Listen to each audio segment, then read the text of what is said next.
and strike ye dead, Winslow. Hark! Hark! Triton, hark! Bellow, Bill, our father, the Sea King. Rise from the depths, foul in his fury. Black waves teeming with salt foam to fill this young mouth with pungent slime, to choke ye and gorge in your organs till you turn blue and bloated with bilge and brine, and can breathe no more.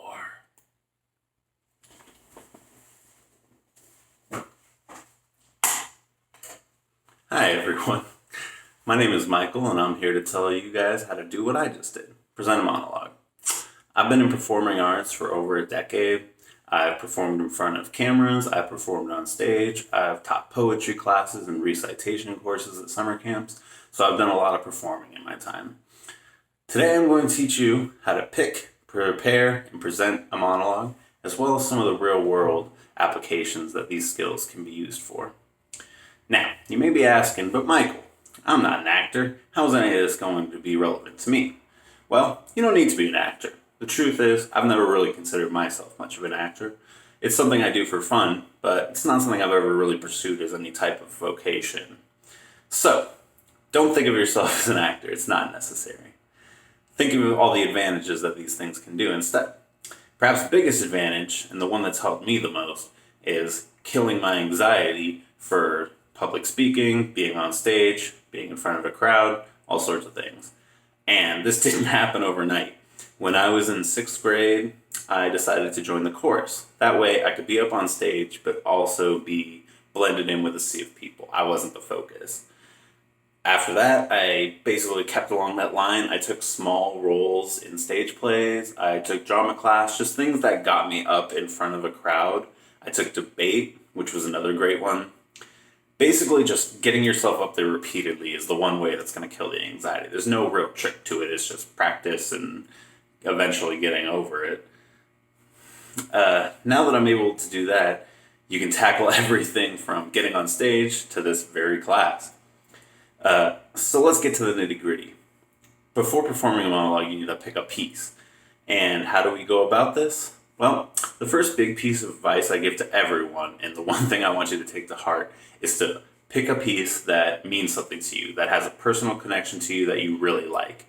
Don't settle for the first thing that you find, because nothing comes out more than when somebody isn't involved or personally invested in the work they're presenting. Take your time, look through all the resources you can. If you can't even make it to the end of a monologue, then toss it out immediately. It's a no-go. As far as finding monologues, the internet has blown this wide open. There's a million resources. You could type in anything as generic as monologues and you'll get a million hits. You can buy books. My personal favorite way is to think of things that you love. Think of an album, think of a book, think of a video game or a movie or TV show, anything. You just type in the title of that and monologue right after it, and you will pretty much get a hit, at least one, and it's awesome. As far as that, if you really can't find anything, my backup is always Shakespeare, and it's a lot of people's backup. You can buy a cheap Shakespeare book for $5 and pick any page. You'll find a monologue. This goes against my rule about not picking something personally thing, so take your time, go through it, don't just, grab the first one you find. Don't settle. That's the most important thing you need to take from this. Now that we have selected a monologue, we need to figure out exactly how to prepare it. First thing, consider the context. You don't want to walk into one thing, have a certain preparation ready, and discover that it's going to be a completely inappropriate monologue for the situation. Always think about the context. When it comes to preparing, you need to learn memorization skills. There's no major trick to it. Plenty of people have different methods. I personally like to just type up what I'm trying to learn over and over and over and over and over again until it's ingrained in my memory. And the big difference between a monologue and a speech is memorization tends to be your best friend with a monologue. You don't want to play around much. You don't want to ad-lib. You want it so ingrained that you could do it backwards and forwards so that when you're up on stage and doing it, you can inflect, you can be creative, and you'll know it. You'll know it. That's the important thing. Don't try to pick a piece that's super long. That's another big tip I give people. If it's more than a minute, the chances of you getting it fully memorized is really, really low. Once you have the memorization done and you've got the context in mind, think of your attire. A costume, like I use, is usually a good idea so long as it's not overly distracting. Injecting your own personal voice is perhaps the most important thing. Don't try to copy what the actor in the show or the book or anything else did. Do your own thing.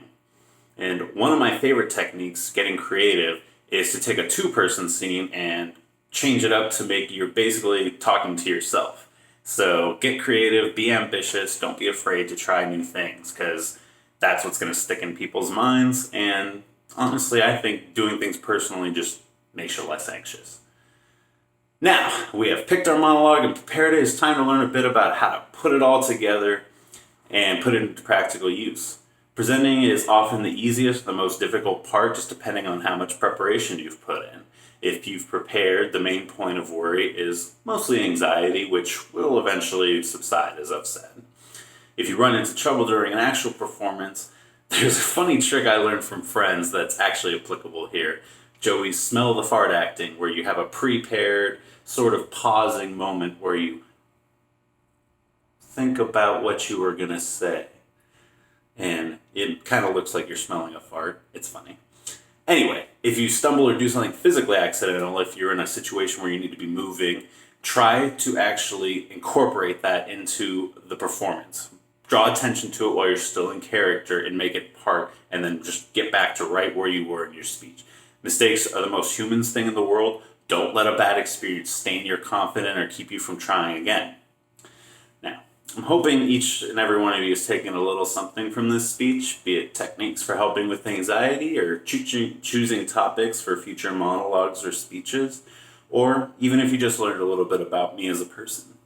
Being able to learn monologues and present them has not only been a great source of creative expression for me, but has also helped me immensely breaking down my own anxieties about public speaking. So go find a song or a monologue or a speech or a piece of writing that you love, memorize it, and recite it the next time you're in the shower. Admit it, you're already singing in there anyways.